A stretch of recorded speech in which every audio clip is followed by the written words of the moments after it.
राम राम। कई लोग अपने मन में ये शंका करते हैं कि हम भगवान के आगे भोग रखते हैं, लेकिन उस भोग में से कुछ कम तो होता नहीं। भगवान खाते भी हैं या नहीं।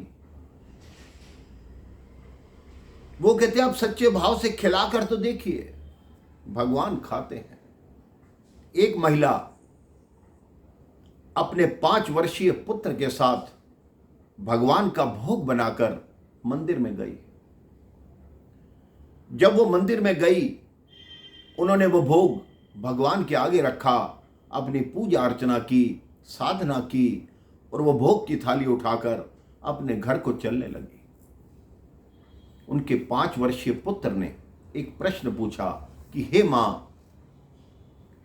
आपने जो भगवान को भोग अर्पण किया, उस थाली में तो सब कुछ वैसे का वैसा है, भगवान ने खाया ही नहीं, तो इसका क्या अर्थ है? मां उस समय शांत रही और बोली कि तेरे को बाद में बताऊंगी। लेकिन बच्चे के मन में वही जिज्ञासा रही कि भगवान ने भोग को खाया क्यों नहीं। फिर घर आकर उस बालक ने अपनी मां से यही प्रश्न किया कि भगवान भोग लगाते क्यों नहीं, खाते क्यों नहीं। तब मां ने बड़ा सुंदर उदाहरण अपने पुत्र को दिया। मां ने एक गुलाब का फूल तोड़ा और अपने पुत्र को कहा, सूंघ कर बोला, इसमें क्या सुंदर खुशबू आ रही है। पुत्र को कहा, तुम भी सूंघ कर देखो। पुत्र ने सूंघा तो मां ने कहा, बताओ इसमें से क्या लग रहा है। पुत्र ने कहा, बहुत ही सुंदर खुशबू आ रही है। मां ने कहा, अब ये बताओ, तुम्हारे सूंघने से, तुम्हारे खुशबू लेने से इस फूल के आकार में या रंग में कोई फर्क आया? पुत्र ने कहा, नहीं, कोई फर्क नहीं आया। तो मां ने कहा, पुत्र, इसी प्रकार भगवान जो होते हैं हमारे भोजन की सुगंध लेते हैं, खुशबू लेते हैं। भोजन वैसे का वैसा रहता है, लेकिन उसकी खुशबू, उसकी सुगंध भगवान तक पहुंचती है तो वो भोजन पवित्र हो जाता है। भोजन बनाते हुए जितनी भी हिंसा होती है, कितने कीट पतंगे मरते होंगे, उन सब की हिंसा की समाप्ति भगवान के आगे भोग रखने से ही हो जाती है। ऐसे ही एक शिष्य ने अपने गुरु से पूछा कि हे गुरुदेव, ये बताएं कि हम भगवान के आगे भोग रखते हैं, भगवान उसे ग्रहण क्यों नहीं करते? गुरु ने कहा, समय आने पर तुम्हें इसका उत्तर बताऊंगा। कुछ दिनों बाद गुरुदेव ने एक ग्रंथ खोला और अपने सब शिष्यों को बोला कि ये श्लोक कंठस्थ करो, मैं 1 घंटे बाद आपसे सुनूंगा। 1 घंटे बाद गुरुदेव ने सबको पूछा कि सबको कंठस्थ हो गया? सब ने कहा, जी हो गया। जिस शिष्य ने वो प्रश्न पूछा था कि भगवान भोग क्यों नहीं लगाते, उसे खड़ा किया और कहा, वो श्लोक सुनाओ। उस शिष्य ने बड़ी ही शुद्ध भाषा में वो पूरा श्लोक सुना दिया।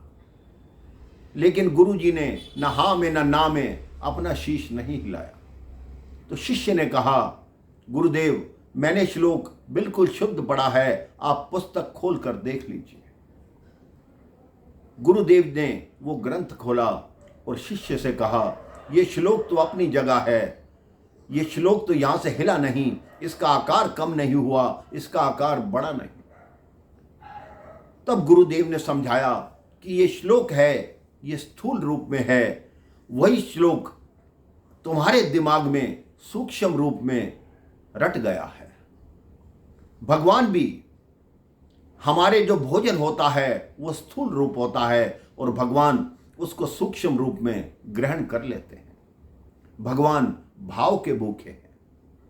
तब गुरुदेव ने बताया, माना कि तुम एक लड्डू का डिब्बा लेकर मंदिर जा रहे हो, कोई तुम्हें मार्ग में मिलेगा तो तुम क्या बोलोगे? कोई पूछेगा इसमें क्या है, तो तुम यही कहोगे कि मैं लड्डू लाया हूं। वही लड्डू जब भगवान को भोग लग जाते हैं, वापसी पे तुमसे कोई पूछता है कि ये क्या है, तब आप कहते हैं ये हनुमान जी का प्रसाद है या गणपति जी का प्रसाद है।